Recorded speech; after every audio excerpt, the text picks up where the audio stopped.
I just want to be clear, very clear, that I'm not breaking the law. I'm not actively hacking NATO. I'm simply using NATO as an example for reconnaissance, okay? So I'm not hacking NATO. All I'm doing is downloading some documents. It's publicly available. We can download the documents, right? But within a few minutes, I've been able to download a couple of thousand documents. Well, I downloaded 12 just to prove my point. Because obviously, you know, those men in black dudes with the flashy thingamabobs and those big laser gun things, right? They shoot real bullets. So I don't want to not be invited back to KL. And again, NATO are in a lot of fire. So I went along, created a new project. This is a tool called Fokker. So I didn't swear at you. I didn't drop the F-bomb word or like Joe normally does, okay? This actually in Spanish means a seal. And you'll notice I'm using a Windows machine, which is not my preference, but Fokker doesn't play well with the penguins. So it only runs on Windows. It's free. And the first thing I'm going to do is just go along and create a new project, which I've done. And then I go along, all I did was to specify using NATO.int. And once I did that, I created a new project. I then said I want to download some of the publicly available documents. I've downloaded 12. And you can see I'm looking for information that's in the metadata. The properties about those files are available. What kind of information am I looking at? Well, to start off with, it would be handy to have people's users' names. And we've got a few. Those are just from 12 documents. Some of their folders, what are their shared paths in the environment? Some printer names. Very importantly, software. What? They still using Office 2000? So the idea is to keep the attack simple. The more complicated you make it, the less chance you have of succeeding. And if we go further down, again, just from 12 documents, we can see some email addresses, operating system. What? They're still using 2000 server? Hey, did I miss something? Is it not 2012? Yeah. So yes, of course, organizations such as NATO, this is a live demonstration. I just stopped downloading documents so we don't get those G-men coming knocking on the door. So I've got a list of client machines they've got. Once I've got those details, it's very, did I say it's very easy to create a nice little attachment or payload. Or even better, if you're looking at controlling the air, wireless, GSM, Wi-Fi. And we embed something into a web page that in some cases, they've got to click on a link or a pop-up. But in a lot of other cases, we're going to show you loaded with some of these mobile attack platforms, hardware devices.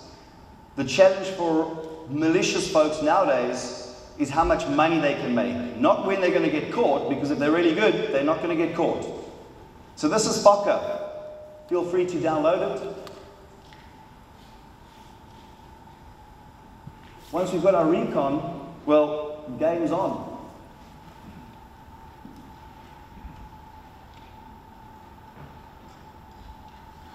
Alright, so you saw Jay speak about the cotton candy. Yep. It's true. USB flash drive, plug it into a TV, we got a full-blown computer. Right? It's got a processor the same as your, I think, Samsung Galaxy 2. What's that? An ARM Cortex 1.2 gigahertz. Holy moly. What do you think we can do when we load some of our tools? The platform is Linux, Debian. So a lot of these little mobile devices I'm going to be talking about today, we can custom payload these devices with an operating system with hundreds of hacking tools. The folks in England kind of got a bit lazy. If you've been to England, you'll know there's not a lot to do except drink in the pub, which I'm not a drinker, eat bad food, although they've got some good curries. But the gaming community and the revenue that England relies on needs programmers. So they created this little box, the Raspberry Pi. It's that big, $35. It's running Android. We've got an SD card that you pretty much load the OS on, and then you've got two USB ports. So you plug in your Wi-Fi card, you plug in your 3G card, you've got a battery pack, and it's got an Ethernet port.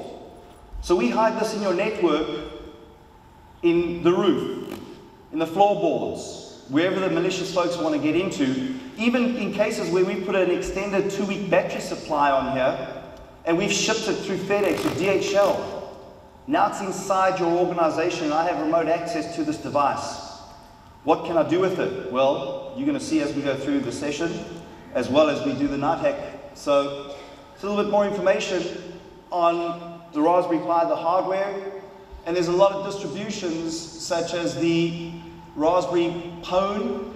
I always have to concentrate on the way you say that, because in England, you would say porn. In America, you say pwn. Did I get that right, Joe? Any American? Pwn, right. Okay, so you've got things like the Pwn PI. The list of tools is typically what you would expect with a backtrack distribution. So the fact that these devices are running Linux doesn't stop us from installing backtrack on them, or derivatives. So loads of these little distributions out there. Well, then we've got the cool Raspberry Pwn version from the folks that created the Pwn plug. So you can pay $1,000 for a Pwn plug from Pwn Express, or you can pay about $100 to make your own from the Raspberry Pi. If that's not cool enough, you can also download the free image for a Nokia N900. So here's some more of the images for the Raspberry Pi. That's the Pwn Express. So you want to pay $995 because it looks like a power adapter, or do you want to pay $100 and custom create your own with the same kind of tools and weapons